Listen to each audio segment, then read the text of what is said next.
চীন, পাকিস্তান ও বাংলাদেশ মিলে দক্ষিণ এশিয়ায় নতুন এক কৌশলগত জোট করছে। চীনের প্রেসিডেন্ট শি জিনপিং এর এক সিদ্ধান্ত, তিনি বাংলাদেশের বর্তমান অন্তর্বর্তীকালীন সরকারের প্রধান নোবেলজয়ী ডক্টর মোহাম্মদ ইউনুসকে চীন সফরের জন্য আমন্ত্রণ জানান এবং তাকে নিতে পাঠানো হয় একটি বিশেষ চার্টার্ড বিমান।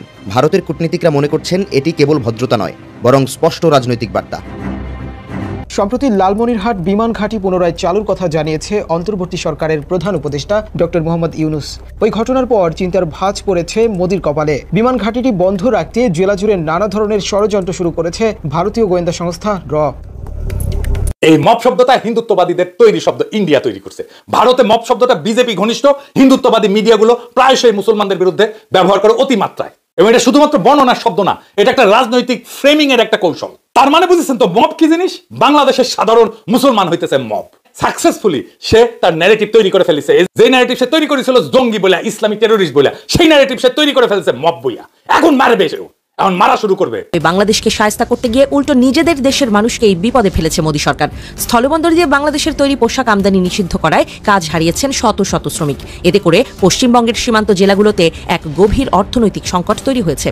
এমন পরিস্থিতিতে বন্দর ভিত্তিক জীবিকার ওপর নির্ভরশীল হাজার হাজার পরিবারের জীবিকা ঝুঁকির মুখে পড়েছে। ভারতের সঙ্গে করা সব চুক্তি প্রকাশ ও দেশবিরোধী চুক্তি বাতিল করে, এটা কোনো সরকার করবে না বা করতে পারবে না।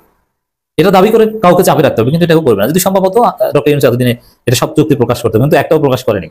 বাংলাদেশের পুরো পলিটিক্যাল ল্যান্ডস্কেপটা চেঞ্জ হয়ে গেছে। আওয়ামী লীগের জন্য প্রধানত দায়ী আওয়ামী লীগের যারা পেছন থেকে সহায়তা দিয়েছে, আমাদের প্রতিবেশী ভারতকেও এখানে দায়ী করা চলে। আসসালামু আলাইকুম প্রিয় দর্শক, যে সকল ভিডিও ফুটেজগুলো দেখলেন এতে করে নিশ্চয়ই বুঝতে পেরেছেন আজকের ভিডিওটা কতটা গুরুত্বপূর্ণ হতে চলেছে। তাই ভিডিওটি না টেনে সম্পূর্ণ ভিডিও দেখার আহ্বান করছি। কথা না বাড়িয়ে চলুন ভিডিওটি দেখতে থাকি। আর হ্যাঁ, আপনি যদি এই চ্যানেলে নতুন হয়ে থাকেন তাহলে চ্যানেলটি সাবস্ক্রাইব করে পাশে থাকা বেল আইকনটি অন করে দিন। আর যদি সাবস্ক্রাইব করে থাকেন তাহলে আপনাকে অসংখ্য ধন্যবাদ। সম্প্রতি চীনের কুনমিং শহরে এই তিন দেশের শীর্ষ পর্যায়ের কূটনীতিকদের মধ্যে অনুষ্ঠিত হয়েছে এক ব্যতিক্রমী ত্রিপাক্ষিক বৈঠক। আলোচনায় এসেছে সামুদ্রিক নিরাপত্তা, আঞ্চলিক স্থিতিশীলতা, স্বাস্থ্য, শিক্ষা ও বাণিজ্যের মতো গুরুত্বপূর্ণ ইস্যু। আর এ থেকেই দিল্লির আশঙ্কা এই বৈঠকের আড়ালে ভারতের চারপাশে ঘিরে ফেলার পরিকল্পনায় এগিয়ে নিচ্ছে বেইজিং। বৈঠকে অংশ নেন চীনের উপপররাষ্ট্রমন্ত্রী সান ওয়েইডং, বাংলাদেশের ভারপ্রাপ্ত পররাষ্ট্র সচিব রুহুল আলম সিদ্দিকী এবং পাকিস্তানের অতিরিক্ত পররাষ্ট্র সচিব ইমরান আহমেদ সিদ্দিকী। বৈঠকের প্রথম ধাপে ভিডিও কনফারেন্সে যুক্ত হন পাকিস্তানের পররাষ্ট্র সচিব আমনা বালুচ। চীন যদিও জানিয়েছে এই ত্রিপাক্ষিক বৈঠক কোনো দেশের বিরুদ্ধে নয়, বরং এটি বহুপাক্ষিক সহযোগিতা ও আঞ্চলিক বন্ধুত্বের ভিত্তিতে গড়ে তোলা একটি নতুন উদ্যোগ। তবে ভারতের দৃষ্টিতে এটি নিছক সহযোগিতা নয়, বরং একটি সুপরিকল্পিত কৌশলগত ঘেরাও। দিল্লির মতে পাকিস্তানের সঙ্গে পুরনো সম্পর্ককে আরও জোরদার করে এবং বাংলাদেশের নতুন অন্তর্বর্তীকালীন সরকারের সঙ্গে সম্পর্ক মজবুত করে চীন ধাপে ধাপে ভারতের প্রভাব বলয় ভেঙে দিচ্ছে। বিশেষ করে বাংলাদেশকে ঘিরে ভারতের উদ্বেগ বেড়েছে কয়েক গুণ। একসময় যে দেশটিকে দক্ষিণ এশিয়ায় ভারতের সবচেয়ে ঘনিষ্ঠ মিত্র মনে করা হতো, সেই বাংলাদেশ এখন চীন ও পাকিস্তানের কূটনৈতিক বলয়ে ঢুকে পড়েছে বলে মনে করছে ভারতীয় গণমাধ্যমগুলো। সম্প্রতি বাংলাদেশের সঙ্গে পাকিস্তানের সম্পর্ক নতুন মাত্রা পেয়েছে। পাকিস্তানের নতুন সরকার দায়িত্ব নেওয়ার পর ঢাকা ও ইসলামাবাদের মধ্যে একাধিক উচ্চ পর্যায়ের বৈঠক হয়েছে। এসব আলোচনায় বাণিজ্য, বিনিয়োগ এবং দ্বিপাক্ষিক সম্পর্ক উন্নয়নের বিষয় উঠে এসেছে। এমনকি ঢাকায় নিযুক্ত পাকিস্তানি হাইকমিশনারকে বেশ কয়েকটি সরকারি আয়োজনে সম্মানিত অতিথি হিসেবে আমন্ত্রণ জানানো হয়েছে। আরও বিস্ময়ের জন্ম দিয়েছে চীনের প্রেসিডেন্ট শি জিনপিং এর এক সিদ্ধান্ত, তিনি বাংলাদেশের বর্তমান অন্তর্বর্তীকালীন সরকারের প্রধান নোবেলজয়ী ডক্টর মোহাম্মদ ইউনুসকে চীন সফরের জন্য আমন্ত্রণ জানান এবং তাকে নিতে পাঠানো হয় একটি বিশেষ চার্টার্ড বিমান। ভারতের কূটনীতিকরা মনে করছেন এটি কেবল ভদ্রতা নয়, বরং স্পষ্ট রাজনৈতিক বার্তা। ত্রিপাক্ষিক বৈঠকের পর একটি যৌথ বিবৃতিতে জানানো হয়, তিন দেশ মিলে একটি ওয়ার্কিং গ্রুপ গঠন করবে যারা শিক্ষা, স্বাস্থ্য, বিনিয়োগ এবং সামুদ্রিক নিরাপত্তা নিয়ে ভবিষ্যৎ পরিকল্পনা বাস্তবায়ন করবে। ভারতের দৃষ্টিতে এখানেই মূল সংকেত লুকিয়ে আছে, কারণ ভারত মহাসাগর ও বঙ্গোপসাগরকে কেন্দ্র করে চীনের বেল্ট অ্যান্ড রোড ইনিশিয়েটিভ প্রকল্প ইতিমধ্যে সক্রিয়। এখন যদি বাংলাদেশ ও পাকিস্তানও পুরোপুরি এই বলয়ে ঢুকে পড়ে, তবে ভারতের কৌশলগত নিরাপত্তা ও বাণিজ্যিক ভারসাম্য চরমভাবে বিঘ্নিত হবে। সব মিলিয়ে দক্ষিণ এশিয়ায় ভৌগোলিক রাজনীতির চিত্র দ্রুত বদলে যাবে। ভারত একসময় যে আঞ্চলিক নিয়ন্ত্রণের অবস্থানে ছিল, এখন তা প্রশ্নের মুখে। আর চীন সেই ফাঁকেই নতুন খেলা শুরু করেছে, যেখানে বন্ধুত্বের নামে কূটনৈতিক জোট গড়ে তুলেই ভারতকে চারদিক থেকে চাপে ফেলার কৌশল নিচ্ছে তারা। এমন সুরেই আক্ষেপ করছে যেন ভারতীয় মিডিয়া। আপনারা জানেন যে ট্রাম্প যখন দিল্লি গেছিল না, তখন মুসলমানদের উপরে ঝাঁপে পড়েছিল না হিন্দুত্ববাদীরা, মারা গেছিল 53 জন। 53 জন মারা গেছিল, যার মধ্যে 36 জন মুসলমান। আর দেখেন ইন্ডিয়ার বিজেপির মিডিয়া বলতেছে মুসলমানরা মব, দেখেছেন? তারপরে এই যে সিএফজে রিপোর্ট, তারা বলতেছে একজন হিন্দু প্রত্যক্ষদর্শী অভিষেক শর্মার বরাত দিয়া যে মুসলমান মব এটা করছে। এই রিপোর্টের কোথাও পাবেন না হিন্দু মব কথাটা আছে। মারা গেছে মুসলমানরা বেশি আর মব মুসলমান। আবার এখানে দেখেন করছে যে মুসলিম মব অ্যাটাক করলে পুলিশ দেখো পাওয়া যায় না, দেখেছেন? 5ই আগস্ট থেকে ইন্ডিয়ার হিন্দুত্ববাদীরা আমাদেরকে জিহাদি মব বলতেছে। যে দেখেন ওই জিনিসটা নিচে এই বাংলাদেশের হিন্দুত্ববাদীরা মোদির ফুয়াগুলা, মোদির পাঁচাটা কুত্তাগুলা এটা নিচে মুসলমানদের জিহাদি মব বলে। দেখেন, আর শুধু তাই না, ওরা জিহাদি মব বলে একটা আলাদা ক্যাটাগরি করছে, হিন্দুত্ববাদী পোর্টালে আলাদা ট্যাগ করেছে, দেখেছেন? ইউকেতে মারা খেলে ওরা বলে মব বলে মুসলমানদেরকে, দেখেছেন? তার মানে বুঝেছেন তো মব কি জিনিস? বাংলাদেশের সাধারণ মুসলমান হইতেছে মব। এবার বুঝেছেন তো? আপনি মব ভায়োলেন্স বলে গুগলে সার্চ দেন, এডিটর সাহেব দেন না সার্চ, টপ স্টোরি দেখেন বাংলাদেশের সব, দেখেছেন? এটা সাহেব যে মোর স্টোরিজে ক্লিক করেন না, হ্যাঁ দেখেন 10টার মধ্যে 7টা বাংলাদেশের। তার মানে সাকসেসফুলি সে তার ন্যারেটিভ তৈরি করে ফেলেছে। যে ন্যারেটিভ সে তৈরি করেছিল জঙ্গি বলে, ইসলামিক টেরোরিস্ট বলে, সেই ন্যারেটিভ সে তৈরি করে ফেলেছে মব বইয়া। এখন মারবে সেও, এখন মারা শুরু করবে। এখন মব ন্যারেটিভ তৈরি করার প্রয়োজন কেন হইল? ওই যে হুদারে ধরিছে না, গলার জুতার মালা দিছে, মুখে ধরে জুতার বাড়ি দিছে, তো তাদের তো পিটায় মেরে ফেলেন নাই। আমি সবাইরে বলতেছি, যারা আইন জানেন তাদেরকেও বলতেছি। আর ধরেন আমি যদি মতিউর রহমানকে পরাস পরাস করে থাপ্পড় মারি, আর মতিউর রহমান যদি ঘুরে উল্টা পড়লো নি, না না আমি করছি না যে এটা হবেই, কিন্তু হতেও তো পারে। বা ধরেন মাহফুজা নাম, ওই সামনে গিয়ে দিলাম থুতু, আর আশেপাশ থেকে দিলা থুতু, না না এটা হবেই করছি না, কিন্তু হতেও তো পারে। তো ও তো ওই মামলা করবি যে আমার থাপড়াইছে, করুক, আদালতে আমার শাস্তি কি হবি? 3 মাসের জেল হবি সর্বোচ্চ। তো আমি যদি 3 মাসের না আরামের থাকতে চাই, তাহলে তো মতিউর রহমানকে থাপড়া জেলে দেওয়া একটা গুড ডিল, তাই না? কিন্তু বাঙ্গ সুশীল প্রগতিশীলরা তো এই শাস্তিতে খুশি না, ওই যে মেরে ফেলবার চাই মপ কইয়া আমার।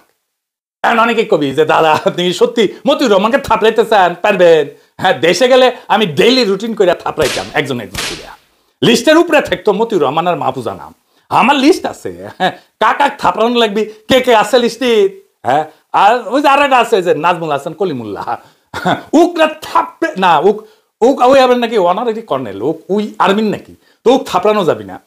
একটা মিলিটারি একটা সম্মান আছে না, ওর জন্য একটা AK-47 নিমু, তারপরে মাটির পেরে ফেলে না, ওর AK-47 নল ঢুকে দেবো, তারপর না না না না ট্রিগার টানবো না, ট্রিগার টানবো না, ঢুকে দিয়ে না ইনকে ইনকে ইনকে একটা ঘুরালাম। এই মাদার জন্য তো বন্দুকের গুলি খরচা করাটাই অবশ্যই। ওর সমস্যা তো করে নি, ওর জন্য স্পেসিফিক থেরাপি এটাই। 1 টিকিটের 2 ছবির মতো আমরা ক্ষুদ্রকালে দেখতাম আর কি, বুঝছাও? এটাও 1 টিকিটের 2 ছবি, ওর কুরকুরানিও কমলো, আমিও না মজা পেলাম, বুঝছাও? ঢাকার আকাশে সূর্য ঝলসে উঠেছিল হঠাৎই, যেন কে যেন জ্বলন্ত আয়না ধরে আঘাত করেছে শহরের বুকে। কামরাঙ্গীচরের এক বৃদ্ধ কৃষক রেডিওর শব্দে কেঁপে উঠলেন। গঙ্গা পানি চুক্তি 2026-এ শেষ হয়ে যাচ্ছে। ভারত এই চুক্তি আর নবায়ন নাও করতে পারে। তার চোখে মুহূর্তেই ভেসে উঠল ধানক্ষেতের ভাঙা কোচরা, খড়কুটো হয়ে যাওয়া পাট গাছ আর মরিচের জমিতে ফেটে যাওয়া মাটি। তিনি জানতেন পানি মানে জীবন, পানি মানে আগামী বছরটা বাঁচা না মারা। কিন্তু এই যুদ্ধটা এখন আর শুধু কৃষকের নয়, এটা হয়ে গেছে এক ভৌগোলিক ষড়যন্ত্রের নতুন খেলা। একটা দেশের বিরুদ্ধে আরেকটা দেশের পানি দিয়ে প্রতিশোধ নেওয়ার চক্রান্ত। আর সেই চক্রান্তের কেন্দ্রবিন্দুতে দাঁড়িয়ে আছেন এক ব্যক্তি, নরেন্দ্র মোদী। প্রচণ্ড ধূর্ত এই মোদী বাংলাদেশের স্বাধীন অবস্থান মেনে নিতে পারছেন না। চীনের সঙ্গে ঢাকার কৌশলগত মৈত্রী, পাকিস্তানের সঙ্গে পুনরুজ্জীবিত সম্পর্ক, আর সবচেয়ে বেশি প্রফেসর ইউনূসের নেতৃত্বে গড়ে ওঠা এক আত্মমর্যাদাশীল মাথা উঁচু করে চলা বাংলাদেশের অস্তিত্বই যেন মোদীর ঘুম কেড়ে নিয়েছে। তিনি বসে নেই, নতুন খেলা শুরু করেছেন। তিনি চান বাংলাদেশকে এমন এক জায়গায় আনা হোক যেখানে সে পানির জন্য হাত পাতে। তিনি চান প্রফেসর ইউনূস যেন বুঝতে পারেন স্বাধীন নীতি মানের শাস্তি। তিনি চান ভারত ছাড়া এগিয়ে যাওয়া বাংলাদেশ হোঁচট খাক আর মাটিতে পড়ে শিখে যাক কে আসল কর্তৃত্ব ধরে রেখেছে। এটাই এখন দক্ষিণ এশিয়ার জল রাজনীতির নিষ্ঠুর বাস্তবতা। 1996 সালে স্বাক্ষরিত গঙ্গা পানি চুক্তি ছিল ভারত বাংলাদেশের মধ্যে এক ঐতিহাসিক ঐক্যমত। কিন্তু সময় গড়িয়েছে, বদলে গেছে দিল্লির রাজনৈতিক মানচিত্র, আর বদলে গেছে মোদীর কূটনীতি। ভারতের প্রধান গোয়েন্দা ও কূটনৈতিক স্তর এখন খোলাখুলি বলছে, বাংলাদেশ যদি চীনের দিকে কৌশলগতভাবে আরও ঝুঁকে পড়ে তাহলে তারা 35,000 কিউসেক পানি দাবি করবে, নয়তো আগের মতো শেয়ার দেওয়া হবে না। ইকোনমিক টাইমস বলছে, India is testing Bangladesh diplomatic nerve, অর্থাৎ পানি এখন আর পানি নেই, এটা এখন এক অস্ত্র। তাফসিরের ক্লাসে একবার এক মৌলানা বলেছিলেন, কারবালায় হোসেন রাদিয়াল্লাহু এর সন্তানের সবচেয়ে নিষ্ঠুর যে নির্যাতন করা হয়েছিল তা ছিল তাদের পানি বন্ধ করে দেওয়া। তিনি বলেছিলেন, পানি বন্ধ করার অর্থ শুধু দেহ নয়, আত্মাকেও শুকিয়ে ফেলা। মুহররমের এই মাসে যখন বাংলাদেশ আবার এক অদৃশ্য চাপের মুখে দাঁড়িয়েছে, তখন ভারত যেন সীমান্তে নতুন এক কারবালার মাঠ তৈরি করছে। এইবার রাজনৈতিক শর্তে, কূটনৈতিক অস্ত্র দিয়ে, যেন কেউ ঘোষণা দিচ্ছে, আমরা পানি দেব না যদি তুমি আমাদের কথা না শোনো।